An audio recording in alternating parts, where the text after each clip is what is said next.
You will die having never met yourself. Not because you lacked time, not because you lacked opportunity, but because you were afraid of what you might find. And in that fear, you will have spent your entire life performing a role written by people who never knew you, approved by audiences who never saw you, in a play that ends the moment you take your last breath. The tragedy is not that you failed. The tragedy is that you never began. You were not always this divided. There was a time, brief and unremembered, when you were whole, when your hunger meant hunger, and your joy meant joy, and your anger rose and fell like weather, clean and complete. You did not ask permission to exist. You did not calculate which version of yourself would be most acceptable. You simply were. And then the world began its work on you. It came with love, mostly, with concern and care and the genuine desire to keep you safe, to help you belong, to smooth your rough edges so you might fit into the shapes already carved out and waiting. Your parents, your teachers, your friends, your culture, they handed you a script. Not all at once, not with malice, but word by word, line by line, they taught you who you were supposed to be. Be good, be quiet, be grateful, be strong, be nice, be humble, be ambitious, be selfless, be successful, be small enough to not threaten, large enough to not disappoint, be everything except the wild, unedited thing you came here as. And because you were young, because you needed love more than you needed truth, because survival required adaptation, you learned. You learned which parts of yourself earned smiles and which parts earned silence. You learned which feelings were acceptable and which must be hidden. You learned that love was not unconditional after all, that it came with requirements, and the first requirement was this: become what we need you to be, not what you are. So you began to split. The real you, the one who felt and wanted and knew things without being taught that self, went underground. And in its place you built something safer, the version of yourself that could pass inspection, a character designed to earn approval, a performance so convincing that eventually you forgot you were performing at all. The voices that live in your head now, the ones you think are yours, how many of them actually belong to you? That voice that says you are not enough, is that yours? That voice that says you must achieve more, earn more, become more before you can rest? Did you choose that? Or was it installed? That voice that whispers you are too much, too sensitive, too loud, too different. Whose judgment is that really? You carry an entire committee of other people's expectations inside you, and you mistake their consensus for your own desire. You have become a democracy where everyone gets a vote, except the one person who should matter most. And the price of this belonging, this acceptance, this approval you work so hard to earn, the price is you, the actual you, the one who got buried so deep you can barely remember what it felt like to want something simply because you wanted it, to know something simply because you knew it, to be something without apologizing for it. But here is what you will not admit, what you cannot afford to look at directly. Hiding feels safer than being seen. You know this. Somewhere beneath all your reasons and justifications, you know. The performance is exhausting, yes, but it is also protection. As long as you are playing a role, you cannot truly fail, because the real, you never entered the arena. As long as you are meeting expectations, you cannot be rejected, because you never offered anything authentic to reject. As long as you are being who they need you to be, you do not have to risk showing them who you actually are and watching them turn away. The false self is a shield, and you've been holding it so long your arms shake, but you cannot imagine setting it down, because what if they do not like what they find underneath? What if the real you, the uncensored you, the you that exists when no one is watching, what if that person is not enough? What if you have been hiding all these years not because the world demanded it, but because some part of you believed, deeply and quietly, that the truth of you was not worth seeing? So you stay in the exhaustion. You wake up tired from doing someone else all day and go to sleep anxious about doing it again tomorrow. You feel the strain of maintaining the performance, the constant vigilance required to make sure no crack shows, no true feeling leaks out, no authentic desire disrupts the carefully constructed image of unsettling to the world. And still, you do not stop, because the exhaustion is familiar, because you have spent so long being this version of yourself that you do not know who you would be without it, because your entire identity has been built on a foundation of other people's needs, and if you remove that foundation, you fear there will be nothing left standing. You mistake familiarity for identity. You think the habits you have repeated for decades are who you are.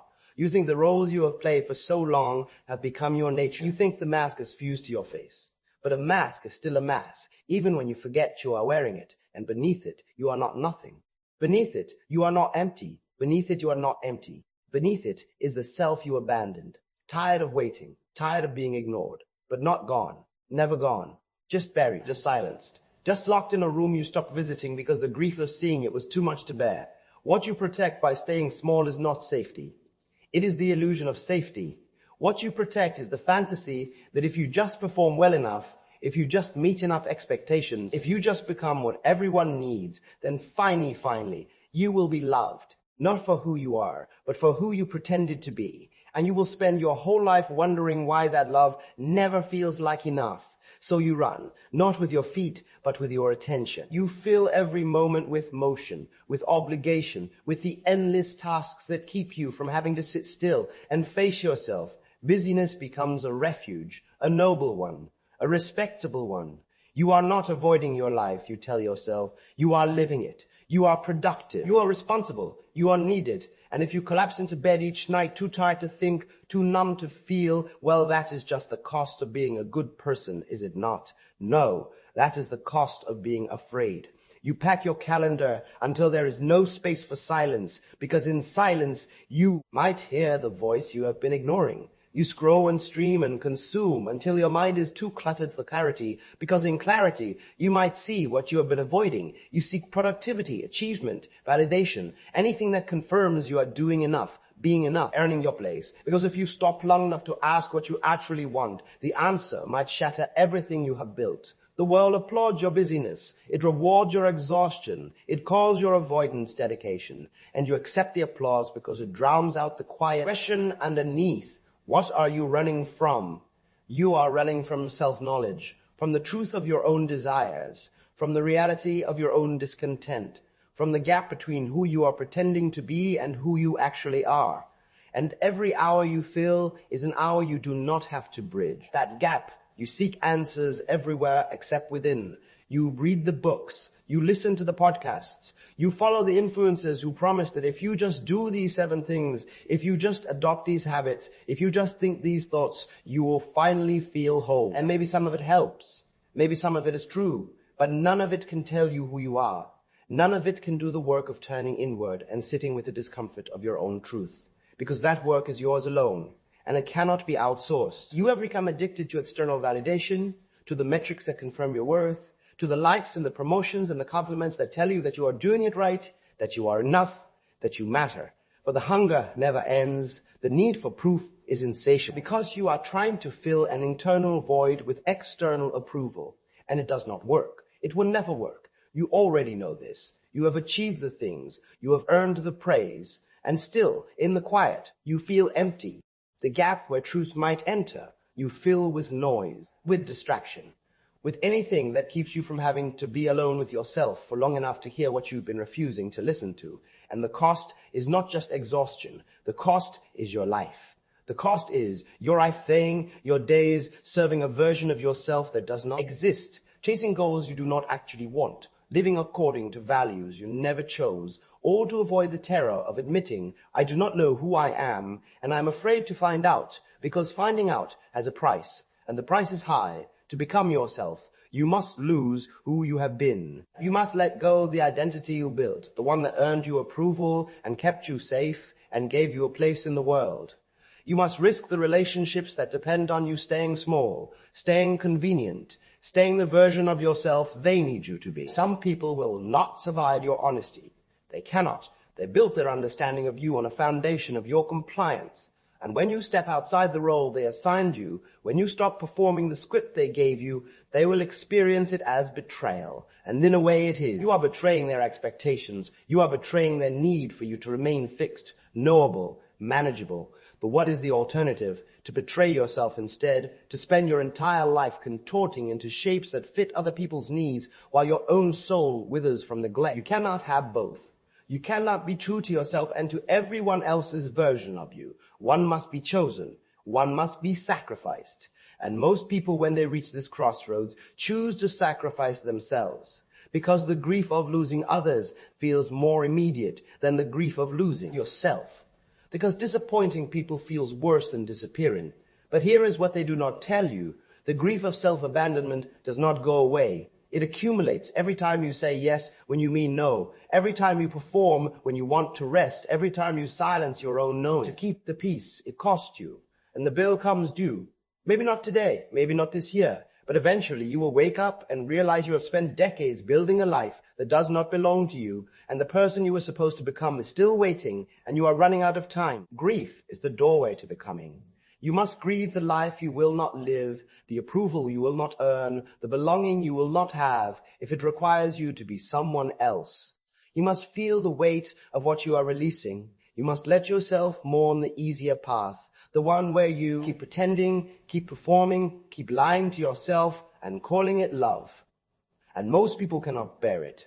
Most people reach the edge of that grief and turn back. They decide the familiar cage is better than the unknown freedom. They choose the comfort of self-betrayal over the risk of self-discovery, because becoming yourself is lonely, for a while at least. The old relationships that depended on your smallness will strain or break. The communities that required your conformity will feel threatened by your authenticity. The people who love the role you played will not know what to do with the person you actually are. And you will stand in that loneliness and wonder if you made a mistake. You will doubt yourself. You will be tempted to go back, to apologize, to shrink back into the shape they needed, because at least then you were not alone. But that loneliness is not the end, it is the passage. It is the narrow place you must walk through to reach the life that is actually yours. And on the other side of it is a different kind of belonging. Not the kind that requires you to hide, but the kind that sees you and chooses you anyway. Not the kind that demands performance, but the kind that welcomes presence. You will not find that belonging by staying where you are. Every day you stand at a fork. You have been standing there for years, maybe for your entire life. One path is continuation. Keep performing. Keep meeting expectations. Keep being who they need you to be. It is the known path, the predictable one, the one that requires you to keep betraying yourself in small, manageable ways until those small betrayals have consumed your entire existence. The other path is return. Return to yourself, to the knowing you buried, to the desires you denied, to the truth you have been avoiding because it demands something from you that feels impossible. Courage. Most people never choose. They simply continue. They let the momentum of their lives carry them forward on the path they have always been on, telling themselves that someday, when things settle down, when they have more time, when they are more ready, then they will do the work of becoming.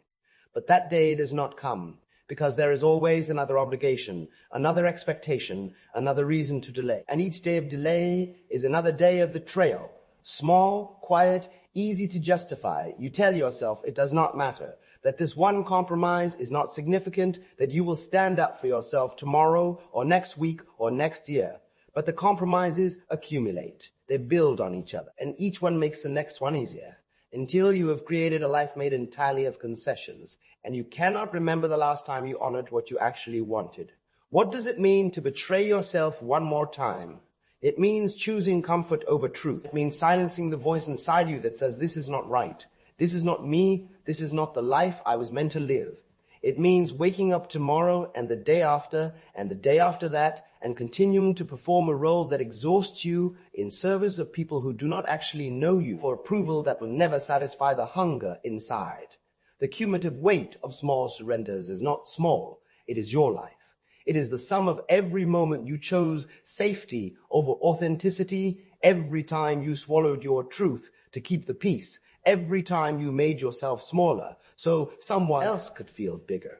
And you carry that weight in your chest, in your throat, in the exhaustion that no amount of sleep can cure, in the restlessness that no achievement can settle. You carry the weight of the unlived life, the unexpressed self, the truth you have been denying. Courage is not loud. It is not dramatic. It is not the grand gesture or the bold declaration. Courage is quiet.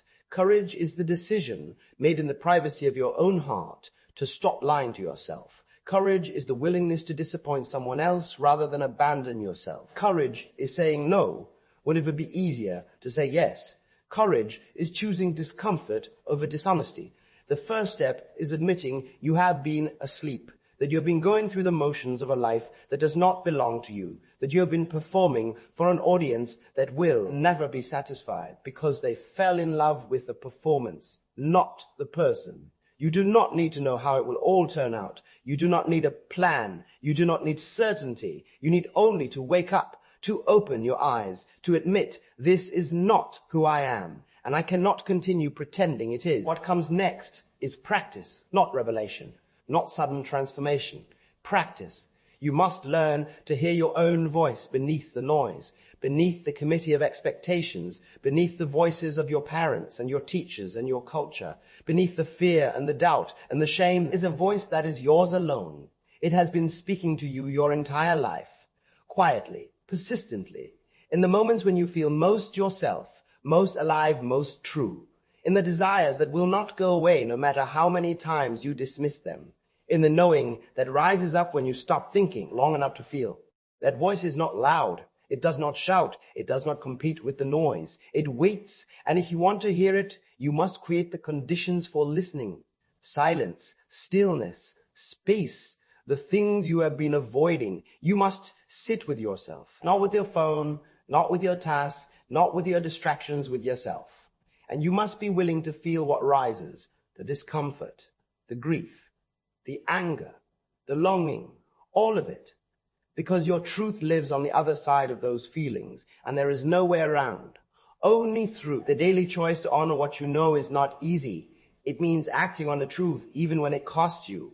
It means saying no to the things that do not serve you, even when saying yes would be easier. It means choosing integrity over comfort, alignment over approval. It means disappointing people. This is not optional. If you become yourself, you will disappoint people. The people who need you to stay small, the people whose comfort depends on your compliance, the people who have built their sense of stability on your willingness to sacrifice yourself. And you must let them be disappointed, not with cruelty, not with defiance, but with clarity, with the understanding that their disappointment is not your responsibility, that you cannot live your life according to their needs and expect to ever feel whole. Disappointing people into your freedom is an act of love, not for them, that they may eventually understand, for yourself, for the self that has been waiting for you to choose it. Stillness is the ground of self-discovery. In stillness you cannot run. In stillness you cannot distract. In stillness there is only you and the truth you have been avoiding. And that truth will show you everything, who you are, who you have been pretending to be, what you want, what you have been denying yourself, what must change, what must end. The slow work of stripping away what was never you is not glamorous. It does not make for good content. It is private, unglamorous, often painful. You peel back layer after layer of conditioning, of expectation, of false belief. And sometimes you do not like what you find underneath. Sometimes you discover that the things you thought defined you were just habit, that the opinions you thought were yours were inherited, that the life you built was built on a foundation you never chose. And you must let it go anyway. You must release what does not serve, even when it has served you for a long time, even when it is familiar, even when letting go feels like losing yourself, because you are not losing yourself. You are finding yourself underneath all the layers, underneath all the performance, underneath all the fear. But the world will not make this easy. The resistance you will meet is real, and it comes from two directions, within and without.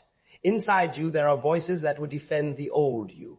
Voices that would tell you this is selfish, that you are being irresponsible, that you are hurting people, that you should just be grateful for what you have and stop wanting more. Voices that will remind you of every time you failed, every time you were rejected, every time being yourself led to pain. Voices that will whisper, it is safer to hide, it is easier to pretend, you do not have what it takes to live as yourself. These voices are loud, they are convincing. They've kept you safe for a long time. But safety is not the same as freedom, and you must learn to hear them without obeying them, to thank them for their concern, and to choose differently anyway. Outside you, there will be pressure to return to your role. People will tell you they miss the old you, by which they mean the compliant you, the convenient you, the you that did not ask for anything, or challenge anything, or disrupt anything, or disrupt anything. They will accuse you of changing, as if change were betrayal. They will remind you of your obligations, your responsibilities, all the ways you are letting people down by choosing yourself. And some of this will be true. You are changing. You are letting people down. You are no longer available to play the role they need you to play. But you cannot build a life on the foundation of other people's comfort. You cannot be the person they need and the person you are. One must be chosen, The seduction of going back to sleep is powerful because going back is easy, familiar. You know how to be that version of yourself. You have practiced it for years. And when the loneliness gets heavy, when the doubt gets loud, when the resistance feels like too much, the temptation to just apologize and shrink back into the old shape is overwhelming. But if you go back, you will know. You will know that you saw the truth and chose the lie. You will know that you felt the pull toward yourself and chose comfort of hiding instead. And that knowing would haunt you for the rest of your life. The path narrows before it opens. There is a period, sometimes long, where it feels like you are losing everything and gaining nothing. Where you have released the old life, but the new one has not yet arrived. Where you are suspended between who you were and who you are becoming, and it feels like falling. This is where most people turn back. But if you stand firm, if you refuse to shrink, if you honor your truth even when it costs you everything you thought you wanted, the path opens, not into certainty, not into ease, but into alignment, into a life that belongs to you, into the quiet relief of being yourself and letting that be enough. And when they call you selfish, when they accuse you of caring only about yourself, when they tell you that you have changed and not for the better, you will know they are right. You have changed, you have chosen yourself. And that choice is not selfish. It is the most generous thing you can do. Because a person who has abandoned themselves has nothing real to give. A person pretending to be someone else cannot truly love. A person living a borrowed life cannot serve the world with their actual gifts. You must become yourself first. Then, and only then, can you offer something true. What waits on the other side is not perfection. It is not arrival. It is not the end of struggle or doubt or fear. What waits is the particular shape of your unlived life. The version of yourself that you were always meant to become. Not better, not fixed, not without flaws or wounds or contradictions. Just real, just whole, just yours. There are gifts you cannot give while you are hiding. Contributions you cannot make while you are performing. Love you cannot offer while you are pretending. Because all of it, when filtered through the false self, becomes distorted. Your generosity becomes people-pleasing. Your strength becomes control. Your kindness becomes self-abandonment. But when you show up as yourself, when you speak from your actual truth, when you give from your real abundance, rather than your perceived lack, everything changes. Your presence becomes a gift. Your honesty becomes a mirror. Your courage becomes permission for others to choose themselves too. The relief of alignment between inner and outer is a relief you cannot imagine until you feel it. To wake up and not have to calculate which version of yourself to be today. To speak and know that your words match your truth. To move through the world without the exhausting vigilance of maintaining a performance. It is not ease, but it is integrity. And integrity is the ground of peace. The quiet joy of integrity is not loud. It does not announce itself. It is not the kind of happiness that comes from achievement or approval or getting what you want. It is deeper, steadier. It is the satisfaction of knowing that you are living in accordance with yourself, that there is no gap between who you are in private and who you are in public, that you are whole, and from that wholeness you can finally see what you are here to do. Not what you should do, not what would impress people or earn you status or make you worthy, what you are here to do, the work that only you can do, the contribution that requires your specific wounds, your specific gifts, your specific truth. The world does not need another person performing. It does not need another person hiding. It needs you, the actual you, with all your strangeness and specificity and rough edges, the you that does not fit neatly into categories, the you that makes some people uncomfortable, the you that is too much for some and not enough for others. That you is not a problem to fix. That you is the answer. This is not about perfection. You will not get it right all the time. You will still betray yourself occasionally. You will still people please, still hide, still perform when the fear gets loud enough. Becoming yourself is not a destination you arrive at and then maintain effortlessly. It is a practice, a daily, sometimes hourly choice. You will never be finished becoming. There is no final version of yourself to achieve. You are not a project to complete. You are a process, a living, changing, evolving process. And the work is not to fix yourself or perfect yourself or become some ideal version that exists in your imagination. The work is to uncover, to strip away what was never yours, to release who you thought you had to be and make space for who you actually are. Start now, not when you are ready, not when you have figured it all out.